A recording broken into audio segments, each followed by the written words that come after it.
Welcome. My name is Fred Sandoval. I'm the Executive Director for the National Latino Behavioral Health Association, NALBA for short. Thank you for joining us today for this incredible Plática. We are excited because we're going to have an opportunity to meet, of course, our presenter here in just a little bit, and I'll be sure to introduce her. But for those of you who are listening for today's live Facebook Plática, just a reminder that NALBA is a nonprofit agency dedicated to the well-being of Latino individuals, families, and communities in New Mexico and across the United States. Our mission is to address the disparities and the barriers affecting the behavioral health of Latinos. Today, we are excited to present our Plática because this series helps us to talk about our journey of hope and transformation. As we know, Plática is the Spanish word for conversation. Today, we're going to be able to highlight some powerful, moving experiences that are unique to New Mexico that relate to last year's fires and floods. So we're going to have a chance to kind of learn more about that dynamic and the fact that we are now hitting an anniversary period for that devastation.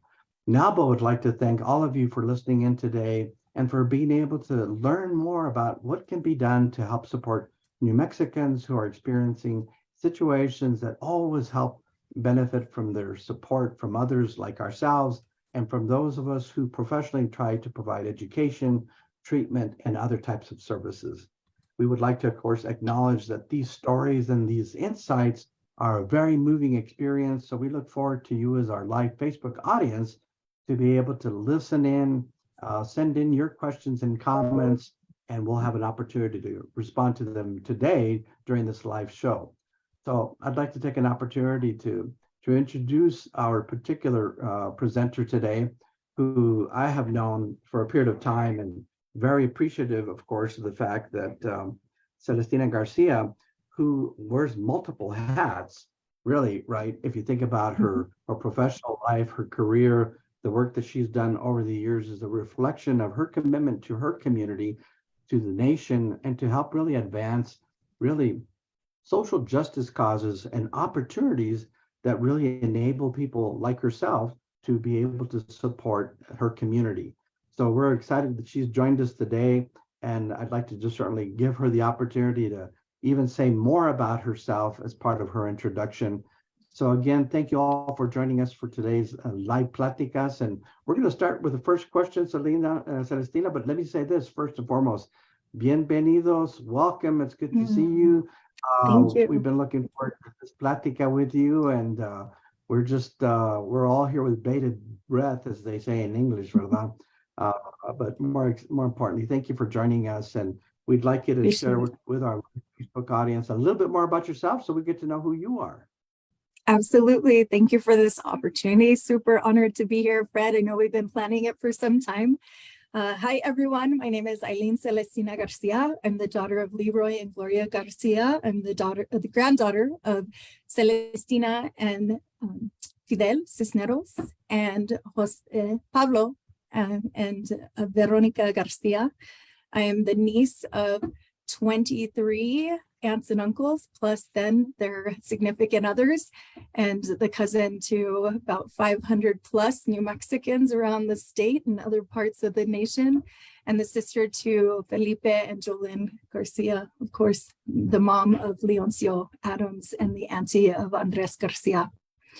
I really appreciate the opportunity to introduce those who are a part of my life. It's one of the things that my elders have taught me in terms of our opportunity to raise our voice, to be able to know that we don't come to these moments by ourselves, that we've gotten here through all of the support and the love and the sometimes consejos and the patience of those elders.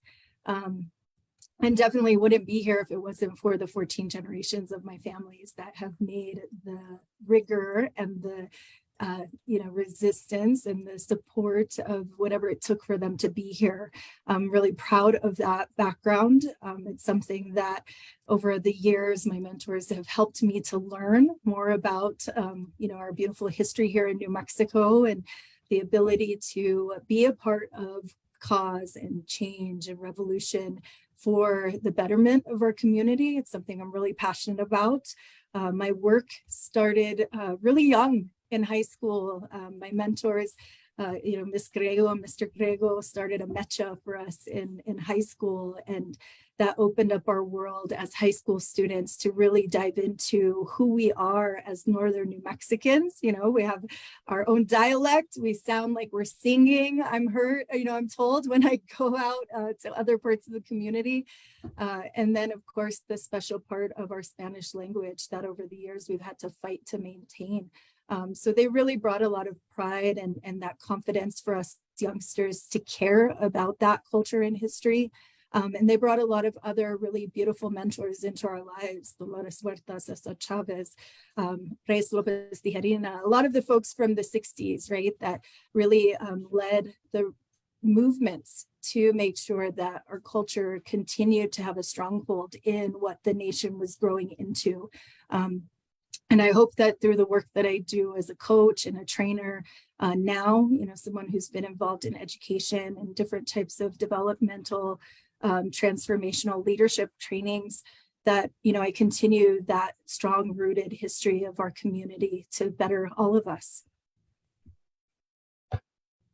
Well, how cool to be a influencer early on in your life by certainly, as you said, your family and even your ancestors, right? Because we all get to follow suit with things that have been part of our family's history and our traditions, and all of that gets passed on so that we can be the advancers, promoters, influencers in not only in our own generation, but for the future generation. So I'm glad that you had those experiences. And so here you are today, right?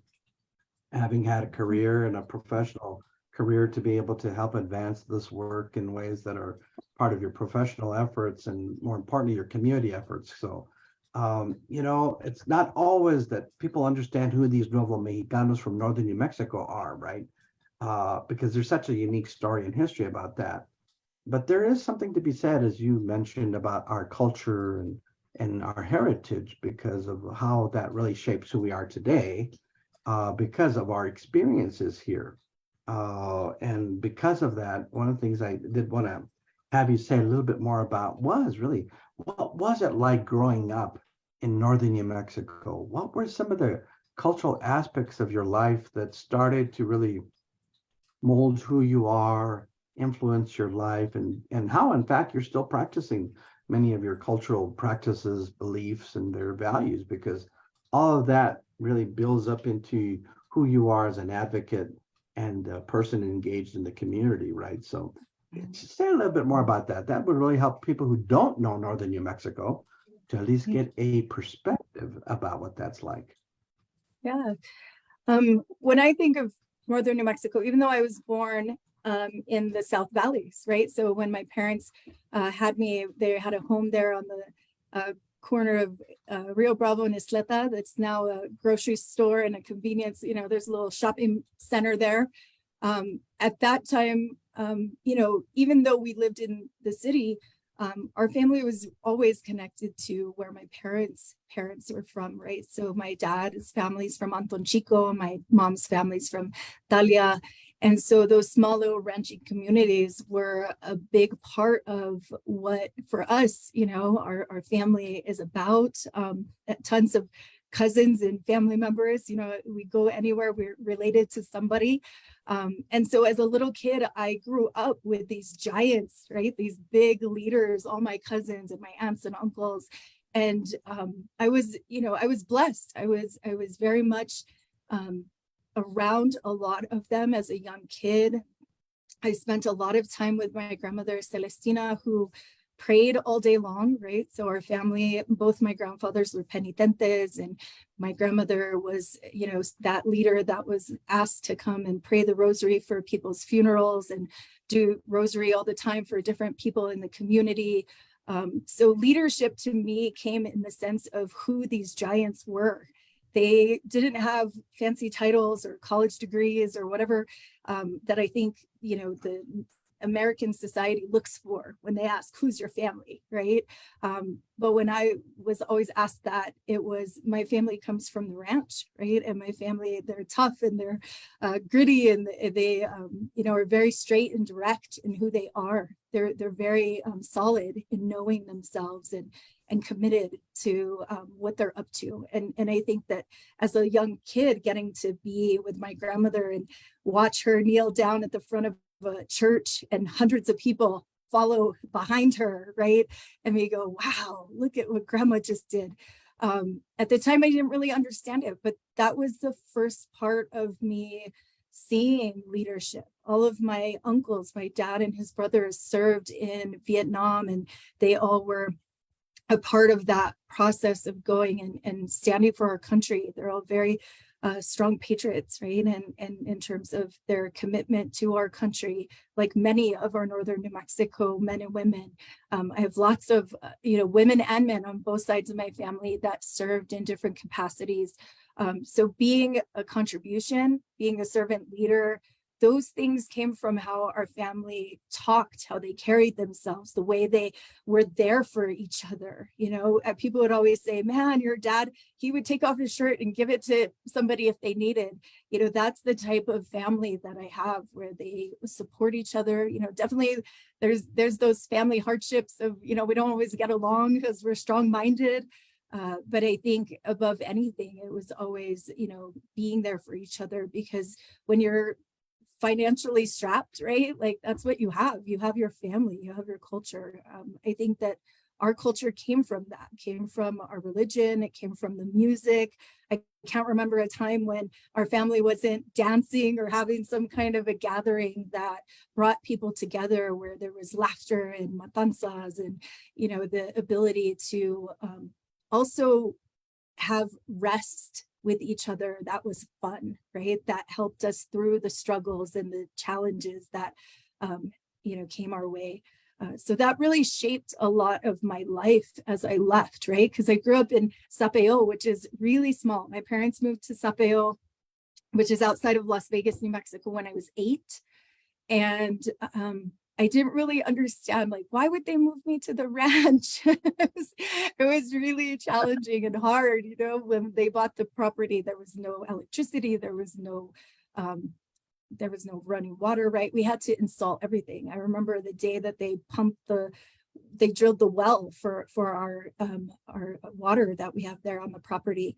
And so over time growing up, part of what my dad and mom really stood for was that my brother and I would know working the land. My dad would milk our milk cow, and we would make fresh queso. So like the community knew my family that way. To this day, they still ask if my parents have queso fresco, right? And they talk about how delicious it was and how they miss it. And there's these memories, right, of that time of my childhood. It was also how we made some extra money. Like both my parents, they were paycheck to paycheck. And so we used those parts of what we were doing at the ranch to also keep our family going and to meet those goals of keeping our little ranchito.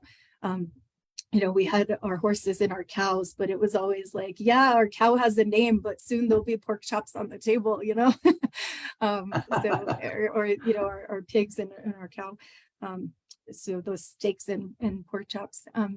But I think that those pieces helped me to also have a really strong dedication. I think isn't necessarily the word. I think hunger for my college degree, to be able to support my family and to be an example that, even at the time when I was in high school, there was still a lot of my friends who were not encouraged to go to school, who weren't given some of those accolades or seen as like, yeah, go do that. And it really frustrated me. And none of my parents were given that opportunity or encouraged to go to college. They were told, go get a job, right? And so for me, being the first in my family to go to college, to get a scholarship to do so, because that was the only way that we could pay for it, it took a lot of focus. And my mentors were really great at helping me to figure out how to navigate filling out applications, taking ACTs, paying for those things, going to different leadership camps, and washing cars and selling raffle tickets, like whatever it took to be able to get to that place where I could have those opportunities. Earlier you talked about your organization has a scholarship right now for Latino kids. If it wasn't for MESA, if it wasn't for the different organizations that have scholarships for young people that look like me, I wouldn't have been able to go to school, right? And so it was really an important thing for me also to take my culture and hold on to it during college, because college was not an easy place. It was still a very Anglo dominant system. And so to get through took a lot, I would say. Wow. Well, yeah, gosh, you covered so much ground there. It's like that. This is like your autobiography, by the way. You're really describing your autobiography. But I appreciate you grounding it all when you started talking about leadership, right? Is that the role that your family played is the role that many families played, and it was a leadership role that it was doing for community what's essential for the community to survive. We didn't have people walking around with that title of liderazgo, right? But that's exactly what it was, right? You gave a perfect example about the penitentes, right? So who was it that was providing spiritual leadership in their communities in the absence of the priests who would come and be of service to the local communities, particularly the rural ones, right? Which meant there was periods in time, and the penitentes are a testament to how it is that the community spiritual leadership was being administered to the parishioners of that local community in a time where there was no priest available to them. So that leadership for spirituality was so significant that that brotherhood is still with us today, right? And I love the example you gave about your grandma, right?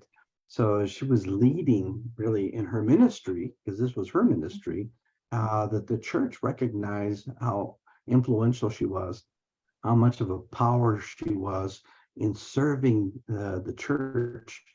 And it was her mission and her ministry to pray for others, right? And those folks, because of their status, right, as the ancianos, los líderes, right, those who are the most influential, are there to serve their communities, right? And that early influence is in part why los Mexicanos very early on, since our coming to this part of the globe, have had to be able to take care of ourselves, right? So that independent leadership is ingrained in all of us, because it's such a small circle, right? These villages and ranchos, if you will, they're very small, but they convene in social spaces like at the churches or other community gatherings, because all of us are contributing to the fabric of our independence, But you said something, and I want to just probe it a little bit with you, because it was a phenomenal example of something when you talked about our sense of independence.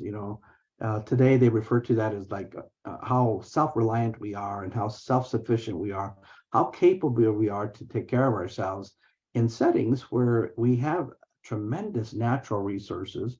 We have land, which right now, it's one of those things that's such a powerful resource that we're kind of rooted in that space, right? In that area. And it's so deep, we can actually smell the soil, right?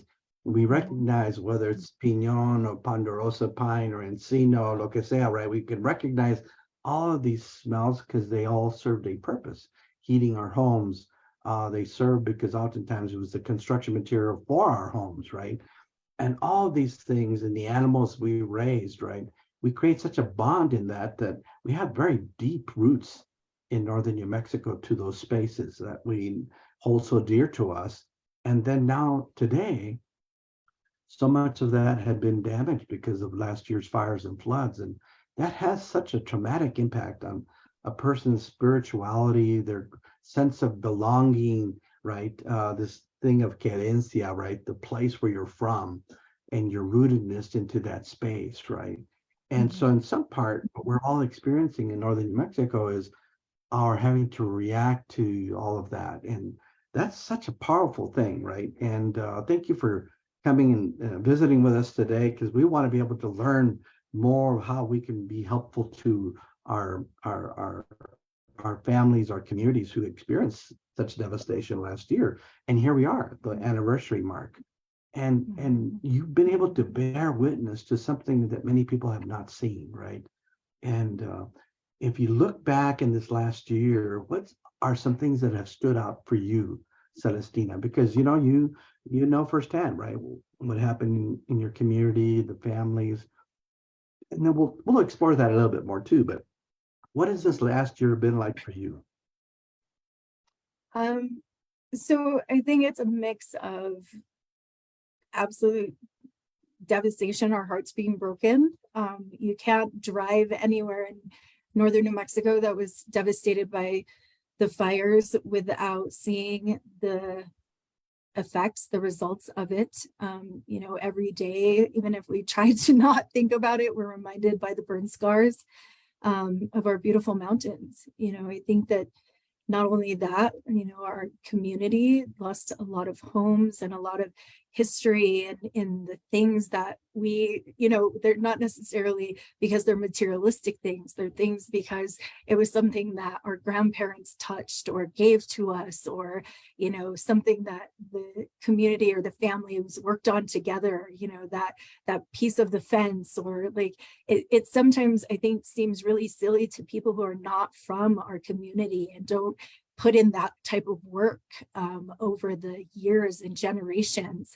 I know a lot of my friends, who have lost homes that even if they're to rebuild, it is not the same because it was their ancestors, their grandmas, their grandpas that built those homes, or, logged the trees and brought them down from, somewhere up in the mountain. So it's a challenging place because there's a lot of death to us. It wasn't just fuel. And I think that that's one of the most challenging parts of having good-hearted community members from other places come to attempt to help us, those firefighters and the first responders. For me, I think that was one of the biggest challenges the first time I heard our community that was on fire be referred to as fuel. And to us, that's our home, that's our life, that's our tierra.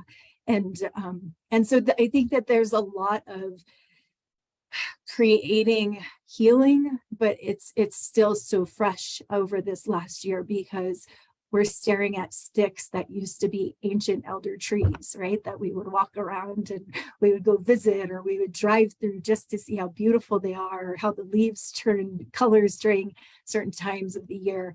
And then, our rivers that have flooded for months and months, that have washed people's bridges. My family lost their bridge.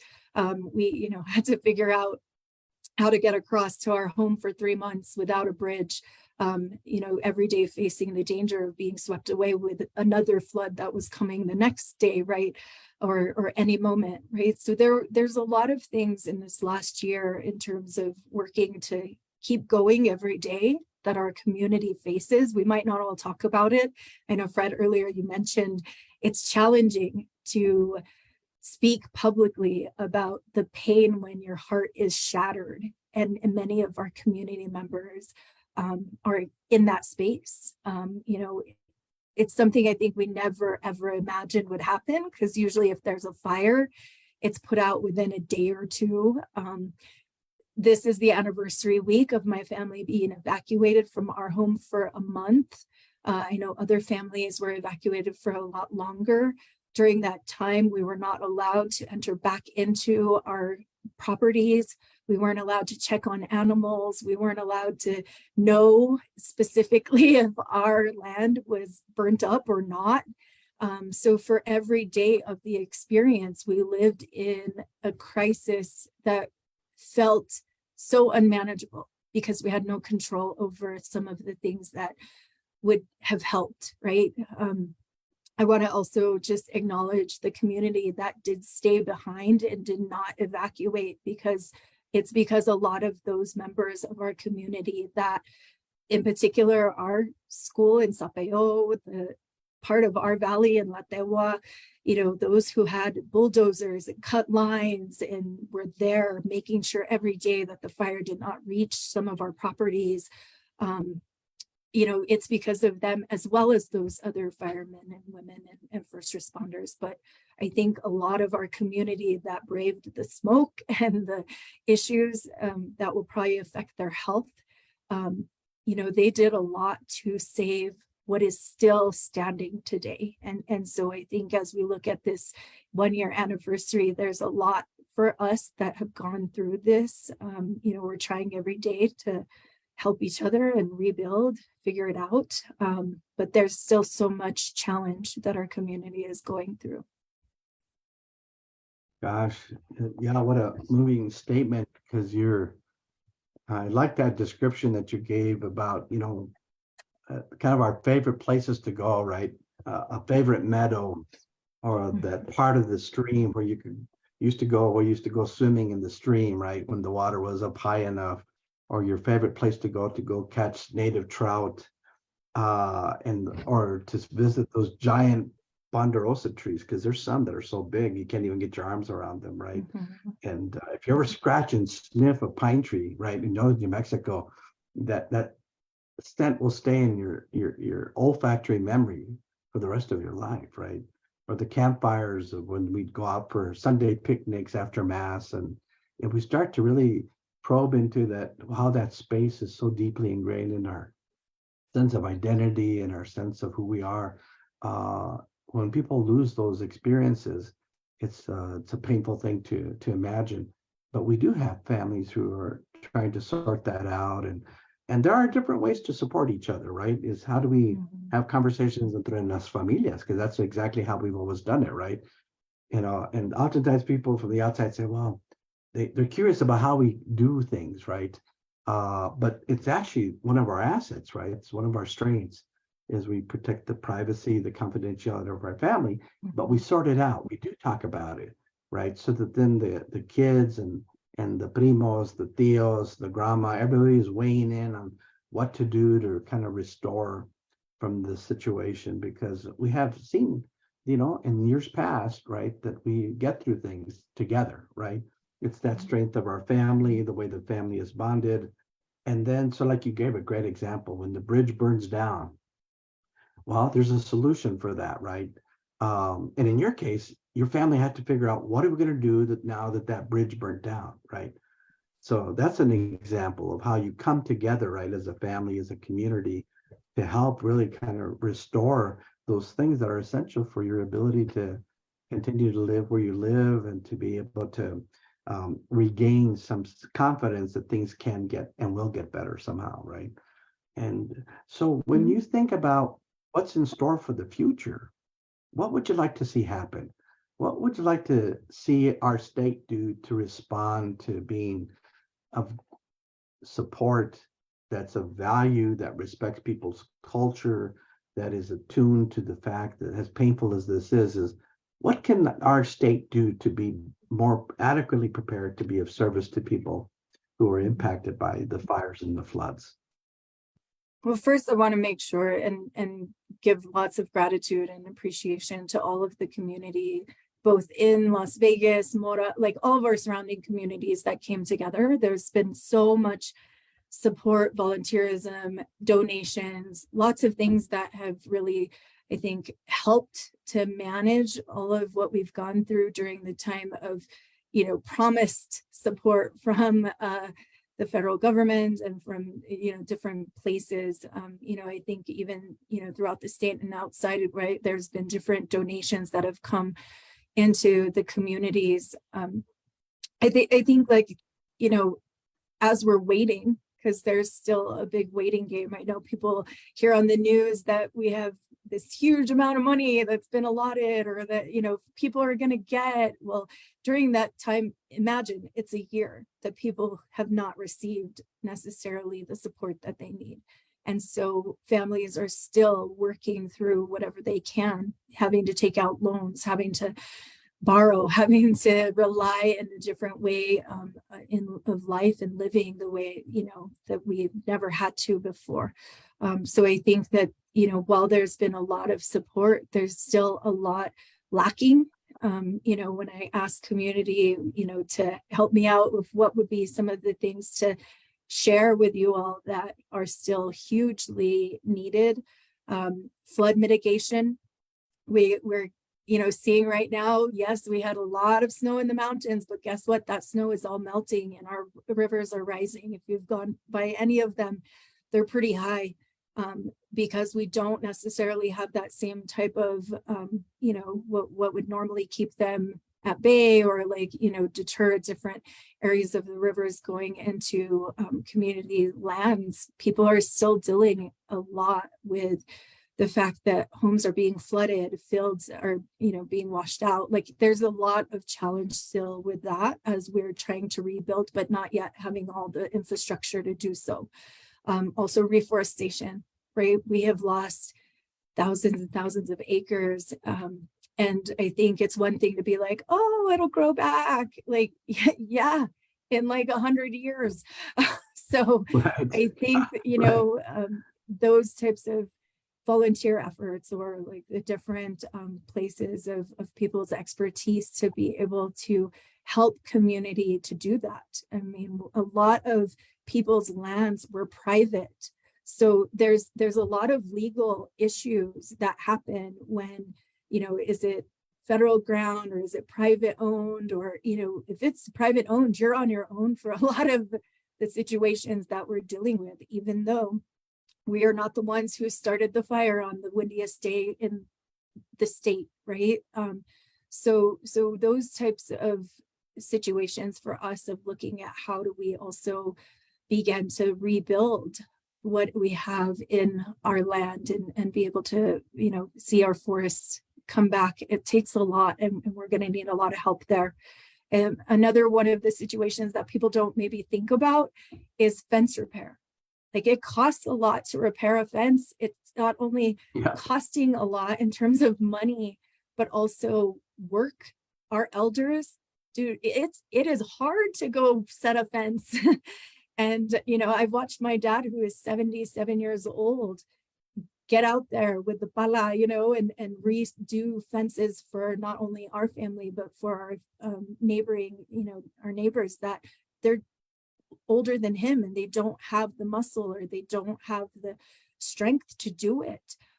And so, there's not only the materials that are needed, but also people to volunteer who have the muscle, who have the youth to get out there and to volunteer or come and help out with community members who need the help, right? And we have a lot of community members that aren't in the best of health.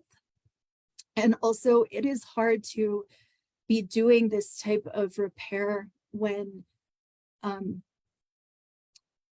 Fred, I was serving some families out at one of the dinners that we were providing for families. And I never in my life thought that I would hear an elder say that they were having a good day because they didn't think about suicide that day.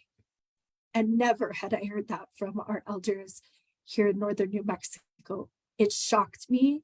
It was hard to hear, but it was a reality that when you've lost everything, there's such a deep pain. And our community is proud. So to talk about things like that, it's not necessarily happening or easy, right? So I think like some of these things, to rebuild a bridge or to get out there and figure out how to, put some sandbags or whatever it would need for flooding or for some of these different repairs that families need. We need people to show up and help physically, because sometimes it's not just that people can't physically do it. It's that their spirit is broken and they need the love of community to help out. Wow, that was yeah, when you said that, I could relate to it, because one is when we have our elders, right, los ancianos, express something that's so deep, we naturally, and you and I particularly being from the helping profession, want to do something about that, right? Mm-hmm. And that's an important thing. And in fact, because the ancianos are very good at always expressing their point of view, right? No se les falta su opinión, right? Right. They're very good at telling us what to do or how to do it, or how they've done it, right? So it's advice and guidance to the rest of us, right? But having said that, it's very telling, right, that in large measure, the emotional pain that comes from these losses. What's powerful is when people express them, what they're in fact doing is releasing that pain, right? They're helping release that pain by sharing it. And then how we can react to that is a little bit about something that we're currently doing called Ayudantes, Recursos y Apoyos, right? Is to be available to have the elders or anyone who's talking about these situations have a place that they can express this to in the way that we normally do, right? La Resolana, right? The sunny side of the house, right? What is it that happens there, right? Well, we go sit on the banquito there, right? And anybody can come at any time, but when there's somebody at the banco, right? It's an open invitation to come do what? Comenzar una Plática. plática, right? Yep. El chisme, you know, a little bit of gossip never hurts a little bit to throw in there, but it's the place where you can always know that you can come and have the sanctity of that space to talk about anything that you want. It could be humorous. You could be talking about, you know, the upcoming wedding of your first primo, you know, because one is you're going to be the best man, and or you talk about, you know, what it's like to have to struggle with things that are impacting you, or you got to fix the tractor, right? You got simple things like that, you know, how are we going to fix the tractor, right? But you take all of that in terms of the current situation. You're absolutely right. You know, I was thinking about folks who have to replace their wells or redig the wells. And if anybody knows how much that costs, right? First of all, you would just say, well, you didn't have resources to fix it before because you weren't planning to fix it. But now you can't even find somebody to come up to that part of the state. And if they do, you have to go wait 6 months for them to come up to drill the well. And then you don't know what will happen until they start to dig it, whether they can go down to 200 feet, because who knows how deep they have to go. You never really know. And then comes things like you said, the fences, right? In the ranchos, right? Well, guess what? The fence line can go for miles. And the question is if those, and many of those fence posts have been up there for decades, right? Because these fence posts can last for decades, oftentimes, because just the nature of that wood. But all of these are the realities that people are struggling with and are facing right now. And the work that we're doing is to help with people's emotional reactions to all of this, right? And we put in our website how you can contact us and how we can be available to you. We're going to be going up to Mora this Saturday, by the way. We're going to be having over at Senior Citizen a community event there so that we could actually go to the senior center and tell people about our services. We're going to break bread with people. Vamos a tener música. We're going to have a trio there. It's just the way that people talk. It's the normal way of talking to each other about how to help each other, right? It's not intended to be some scientific project, because you know those things we find offensive oftentimes. And even though people might be, you know, well intentioned, people really know what's needed, and it's very basic. It's very practical, right? Because they have some more work to do, right? We want people to learn about this new FEMA claims office, because that's going to be a bureaucratic process. Can't deny it, ¿verdad? But what we don't want people to do is go without help, right? We don't want people to go without help, because one is they were the victims in this case, right? And we want to be able to make sure that we help them in every way possible because of their emotional well-being. We have a colleague by Kendra Garcia. She says, can you put that community event information in the comments?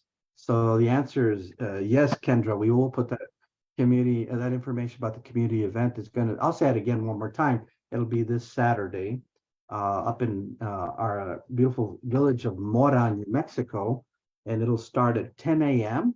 and it'll go to 1 p.m.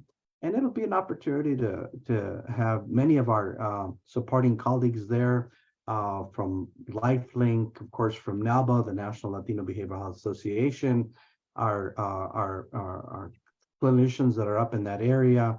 We're going to have some of our cultural brokers, people who are there to provide information. And then we're going to have a chance to, you know, provide some food for folks. So they have a safe, comfortable place to be able to know que aquí estamos para ayudar, ¿verdad? Because by not reaching out, right, we ourselves would be doing a disservice. And like your grandma, when she would pray, we want to be able to provide that kind of support, right? The spiritual help that comes from people who care for us, and they may be miles away, ¿verdad? Pero the fact that people know that we care and that we can give our blessings and offer our oraciones, the point is that one is, it's important that we be there and provide that kind of emotional safety net. Because part of what happens is you only need one sentence for somebody to say, ¿sabes qué? Nunca pensé de eso, pero ahora me diste una idea. I never thought of that, but you gave me an idea. It's validating for people to be heard, to be respected, and to dignify their pain. Porque todos hemos sufrido cosas en la vida, ¿no? We all have suffered things in life. But something of this magnitude, it deserves us to be there to be of service. Because our communities, you know what? They yearn for connectivity, ¿no? La conexión, right? Porque este lugar que es Dios, it's so deep a space in people's spirit that one is, people are here today experiencing these pains, and we want to be there to listen to folks. And so, I want to acknowledge Juan Sanchez, who came on live Facebook. And Juan, by the way, is one of our scholarship recipients. Celestina, I want you to know, he's pursuing his doctoral degree in behavioral health, and he does some work for us in the Española Valley. And thank you, Juan, for joining us. But he's an example of the people in our community who we try to help support so they can give back to community, right? Right, because our scholarship helps them at a very critical time in their career, but we see it as an investment into helping our communities.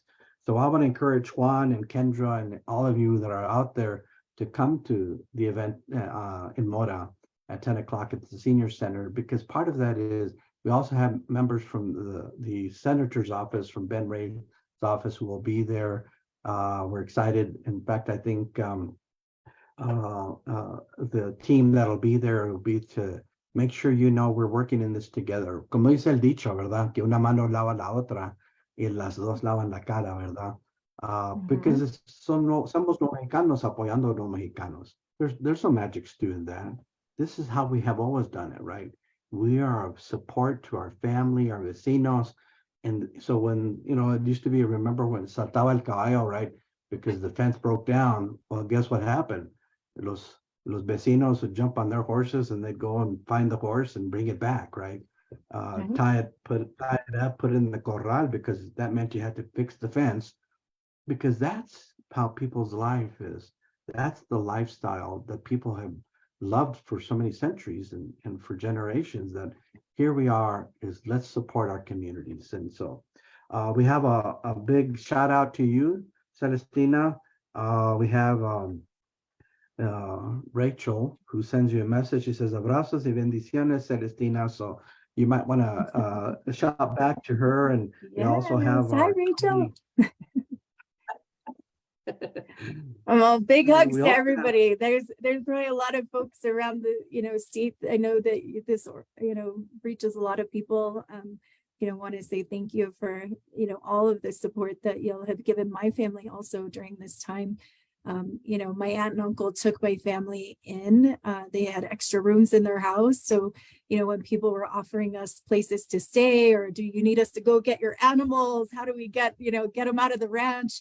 There were a lot of people that offered to help us, and we really appreciate that. I think that's one of those things, Fred, you talk about. It's challenging because, as Norteños, we do things also very independently, right? Or we, don't necessarily ask for support. We collaborate and we help each other out, but it's different, right? Because you're used to being independent. And in this case of the fires, there was a lot of support that was needed. It's really interesting when you're like, but we have our house, but we maybe don't have our house, right?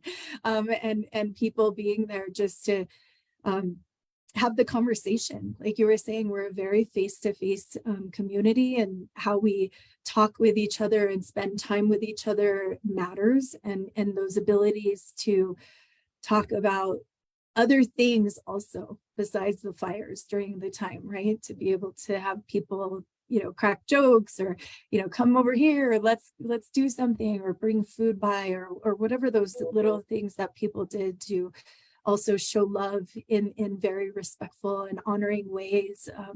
Can't say enough for all of those people that supported my family, but also I know there's tons of support that went out to all the different families that were going through this. So there's been a lot of New Mexico showing up how New Mexico shows up. And I think that, as I've traveled around in different places, people notice, right? They say there's something different about you, or, they come here to New Mexico to visit and they say, what's this is different.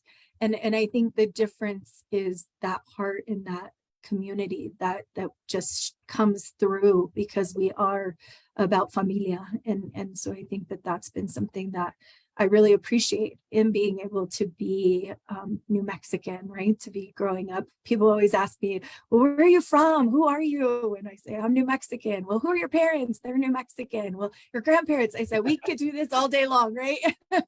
And I'm really proud of that. I appreciate that. That's part of my story, that I am New Mexican, and my family is very proud of that, right? It's something that we definitely appreciate the opportunity to get to still have the land that we have, and the family that we come from. Yeah, it's just we have such pride, no, but and we do it in al estilo no mexicano. It comes with every aspect of our personality, our relatives, right? Because you're absolutely right, man. But the moment that somebody says, yo sé de quién hables ahora, they may not be related, but they may be a distant relative for that matter, but it's always the connection, right? When we see that we're connected, then it's a rebonding, right? It's a reassurance that here we are apoyando uno al otro, ¿verdad? Because the resources, los recursos, don't have to be publicly funded resources. They may be just some connection to somebody who has something that they want to donate or give to somebody, right? Because of the things that people lose. I was very touched by when you said that there were some things that get passed on to us by our grandparents, right? And what do we usually gravitate to, right? We gravitate to pictures, things that were given to us that are old family documents. We gravitate to those regalitos that used to be given to us by our grandparents, right? Un librecito, or small Bibles. It's been amazing how much lately these small Bibles have resurfaced, because they've been passed on from one generation to the next, to the next, to the next. And all of those have such a significant, powerful meaning that those are the kinds of recursos, right? Is how it is that we can help find Bibles so that people could feel that their spirituality is attended to, right? Or that they can find, the beauty of things like some farm tools, right? Because guess what, man, if you're without a postal digger, ay, válgame Dios, qué trabajo, right? Right. As some people, the simplest of things may have the biggest of impact, because part of our connection is that this is what it's like, right? But I think you said it best. If our ancianos are out there digging those post holes, right, for the fences, or having to pound in those fence stakes into the ground, ahí es el tiempo, ahí es la oportunidad de apoyar a nuestros ancianos, right? Because part of that is that we've always placed great value and respect on our elders, but here's the opportunity to be of service to them, right? Porque no tienes de conocerlos as much as cuando ofreces tu apoyo, people appreciate it. And the way they appreciate it is you stand next to them and you dig the next hole, and then the next hole, right? They don't have to ask you for help. We already know they could benefit from the help. So that's the thing, right? It's the nonverbal dynamic, ¿verdad? Well, Celestina, all I could say is this has been a very moving experience. So you get to do something here now. You get to help to influence many people about, what could happen next, what they could feel like is in store for them, So if you want to leave us all with some takeaway from things that you'd like to share, please, I'd like you to spend some quality time doing that uninterrupted. And I also want to acknowledge our colleague, Dr. Rocky Romero, who's our program director for the entire project, says we will also be offering traditional healing limpias at the event. It will be at the senior center Yes. in Mora. That's the thing, it's healing, no? Mhm. Because when you heal, then it lets you start the process of recovery, ¿verdad? Porque you get to heal by helping your spirit, your body, your mind, till you get recentered, no? Because our moral, spiritual, compass, when it gets impacted, we have to get recentered, ¿verdad? But Mhm. Celestina, you have been so gracious to spend your time with us, but here you've got an opportunity to even say anything more that you'd like to do and share with us today. So go ahead. Sure. Well, you asked like, what are those things as we move forward? I think in anything, life is going to challenge us. And oftentimes, it teaches us what's really, really important and valuable. I think through this process of the fire, it brought us closer in ways that we hadn't maybe been through COVID, right? We definitely got to spend time with family and with each other and be there for each other, in ways that, reminded me of when I was a kid, right? And I appreciate that. I appreciate the opportunities that came out of this really hard and devastating experience. I think that there was also a lot of innovation. And I think that that's one of those things that when we look at change happening, that we can either say it cripples us, right? And it stops us, or we can look at it as an opportunity to take the steps forward, one step at a time, right? And I think that that's what our community has been doing, is saying, I don't know what tomorrow brings. I don't know about maybe the next couple of hours, but one step at a time, one minute at a time for some of us, and each of those get easier, and as we grow with that strength of keeping to move forward. I want to offer out to all the community. For 15 years, I've facilitated a 100-mile pilgrimage. We started it quite a long time ago, thinking it would be a one-time thing where we walk 100 miles in 5 days. We have a novena that we pray to the Santo Niño. And over the course of the last 15 years, we've had people who send prayers our way to carry during that time. We take them to the Santuario de Chimayo, which everyone, here probably very familiar with it being the place of miracles. So very much, my family and I, we consider ourselves spiritual couriers, because we're definitely not the ones bringing the miracles, but we take them and we, send the prayers with a lot of love and hope and miracle of them being answered. So this year, my 10-year-old, who is a Santero, Leoncio, has requested to lead. He's been, the last 5 years, he's led and rode his bicycle for 50 miles. So he's kept the torch going. But this year, he's asked for me to facilitate him learning how to actually walk the 100 miles. And he's really serious, right? My primo asked him, is your mom making you do this? And he said, nope.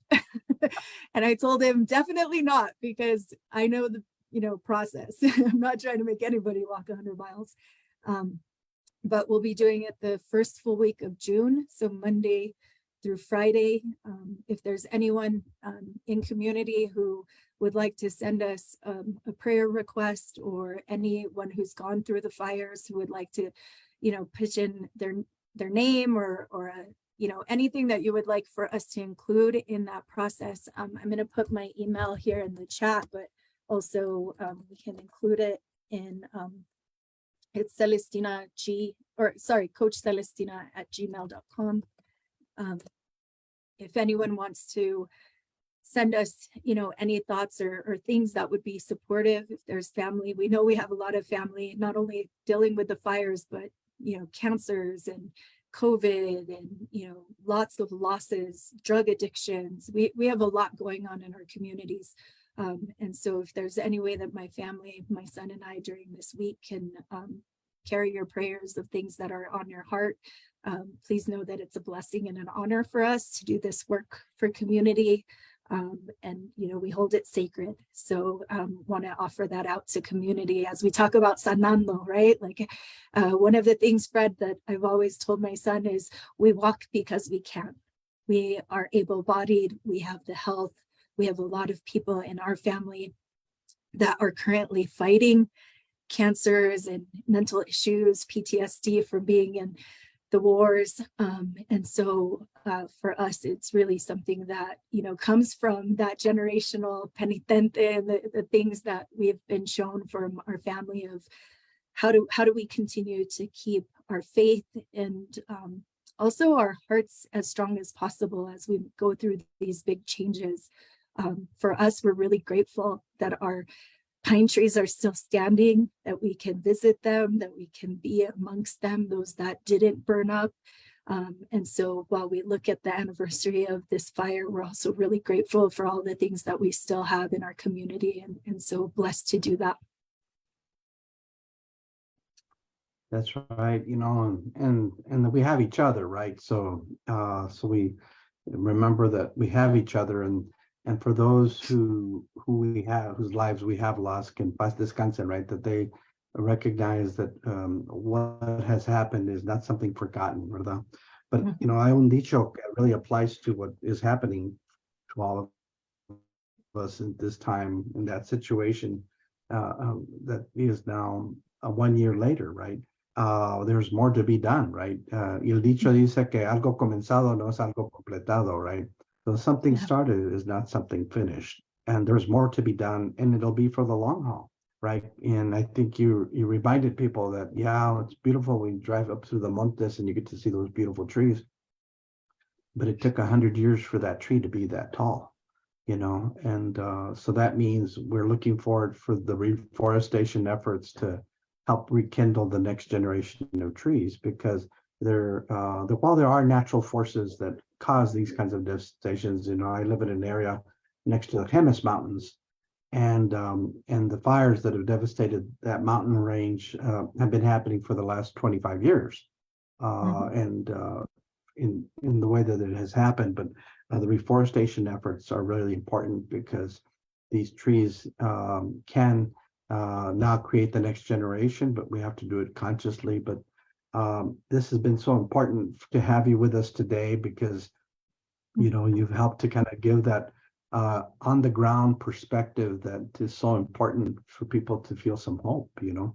So Celestina, you've helped to bring hope to the listening audience today, and for those of us who are listening, is for us to recognize that you can offer your support, because it means that one is you're promoting what in our culture we have always advanced, is creating our own support network so we can be of service.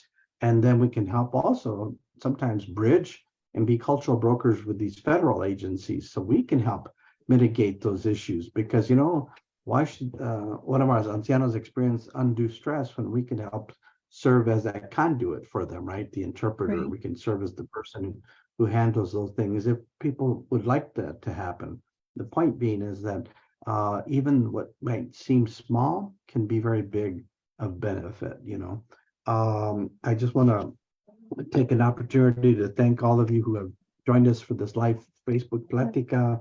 Shout out to all of you who were kind enough to take time from your busy schedules to be with our speaker, Celestina Garcia.